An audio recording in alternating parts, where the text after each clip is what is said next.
কাগজে কলমে জাতীয় সংসদের প্রধান বিরোধী দল তারা, কিন্তু দলটির সাংগঠনিক অবস্থা এত নাজুক যে এই দলটি কবে বিলুপ্ত হবে তার দিনক্ষণ এখনো গণনা হচ্ছে। জাতীয় পার্টি এখন অস্তিত্বের সংকটে। আওয়ামী লীগের কৃপায় বেঁচে থাকা এ দলটি এখন আওয়ামী লীগের বিরোধিতা করে কোনো রকমে অস্তিত্ব টিকিয়ে রাখার চেষ্টা করছে। কিন্তু সাধারণ মানুষ জাতীয় পার্টিকে মনে করছে না সরকারি দলের না বিরোধী দলের, সবকিছু মিলিয়ে একটি বিভ্রান্ত আদর্শিক অবস্থা জাতীয় পার্টিকে ক্রমশ ক্ষয়িষ্ণু করতে করতে এখন বিলীন প্রায় করে ফেলেছে। স্বৈরাচারী হোসেইন মোহাম্মদ এরশাদ জাতীয় পার্টি গঠন করেছিলেন 1982 সালের 24 মার্চ ক্ষমতা গ্রহণ করে। তারপর আস্তে আস্তে ক্ষমতা থেকে ক্ষমতার সুযোগ সুবিধা ভোগ করে বিভিন্ন দলছুট উচ্ছিষ্ট ভোগীদেরকে নিয়ে এই জাতীয় পার্টি গঠন করেছিলেন। জাতীয় পার্টি গঠিত হওয়ার পর দীর্ঘদিন ক্ষমতায় ছিল এবং ক্ষমতার হালুয়া রুটি খাওয়াই জাতীয় পার্টির নেতাকর্মীদের প্রধান উদ্দেশ্য ছিল।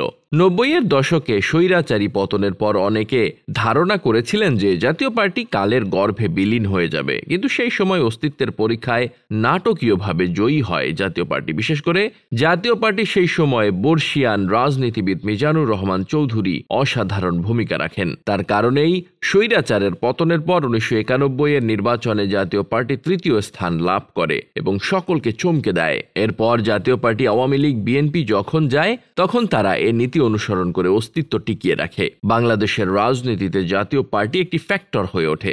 জাতীয় পার্টিকে ছাড়া ক্ষমতা গঠন করা, কোনো দলের পক্ষে সরকার গঠন করা প্রায় অসম্ভব। এরকম একটি রাজনৈতিক সমীকরণ তৈরি হয়, যে সমীকরণের সুবিধা নিয়ে জাতীয় পার্টি এখনো টিকে আছে। 2001 সালে নির্বাচনে দলটি সমর্থন দেয় বিএনপিকে, বিএনপি ক্ষমতায় আসে। আবার 2008 সালে নির্বাচনে জাতীয় পার্টি আওয়ামী লীগের সঙ্গে মহাজোট গঠন করে। সেই থেকে মহাজোটেই রয়েছে জাতীয় পার্টি। কিন্তু জাতীয় পার্টির প্রধান নেতা এরশাদের মৃত্যুর পর জাতীয় পার্টি এখন শুধুমাত্র নেতৃত্বের সংকট নয়, অস্তিত্বের সংকট হচ্ছে। এরশাদের মৃত্যুর পর জাতীয় পার্টির হাল ধরেছেন তার ছোট ভাই জিএম কাদের। জিএম কাদের একজন সৎ পরিচ্ছন্ন মানুষ, কিন্তু রাজনীতির অভিজ্ঞতায় তিনি একেবারেই কাঁচা এবং অদূরদর্শীও বটে।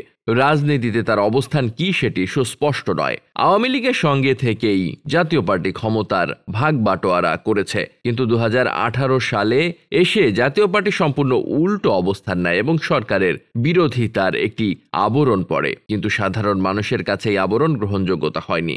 জাতীয় পার্টি 2024 নির্বাচন বর্জন করার কথাও ভেবেছিল, কিন্তু শেষ পর্যন্ত সেই নির্বাচনে অংশগ্রহণ করে এবং নির্বাচনে হতাশাজনক ফলাফল পায়। জাতীয় পার্টির এই দিকবদল এবং বারবার অবস্থান পরিবর্তন সাধারণ মানুষের কাছে একটি নেতিবাচক ধারণা সৃষ্টি করেছে। আর এ কারণেই সাধারণ মানুষ জাতীয় পার্টি থেকে মুখ ফিরিয়ে নিয়েছে। এর মধ্যে রওশন এরশাদের পৃথক অবস্থান জাতীয় পার্টির নেতাদেরকে বড় ধরনের ধাক্কা দিয়েছে। দলটিতে নতুন কর্মীর আগমন ঘটেছে। পুরনো নেতারা নানা রকম সুযোগ সুবিধার আশায় দিনের বেলায় সরকারের সঙ্গে যোগসাজশ করছেন, রাতের বেলায় তাদেরকে দেখা যাচ্ছে ব্যক্তিগত কর্মকাণ্ডে। জাতীয় পার্টিতে এখন পার্ট টাইম রাজনীতির প্রাধান্য, আর এই সমস্ত রাজনীতিবিদরা দলের চেয়ে নিজেদের স্বার্থ রক্ষার জন্যই বেশি ব্যস্ত। এখন জিএম কাদের জাতীয় পার্টিকে কোনো রকমে টেনে তোলার চেষ্টা করছেন বটে, কিন্তু এরশাদের যেরকম সারা দেশ জুড়ে একটা আলাদা ইমেজ ছিল, একটা জনপ্রিয়তা ছিল, জিএম কাদেরের তা নেই। তার একমাত্র পরিচয় তিনি হোসেন মোহাম্মদ এরশাদের ছোট ভাই। আর এ কারণেই জাতীয় পার্টির প্রতি সাধারণ মানুষের আগ্রহ এখন আর নেই। এই রাজনৈতিক দলটি যে তৃতীয় শক্তি হিসেবে আবির্ভূত হওয়ার সম্ভাবনা জাগিয়েছিল তা এখন বিলীন হওয়ার পথে। Desk report, বার্তাবাজার।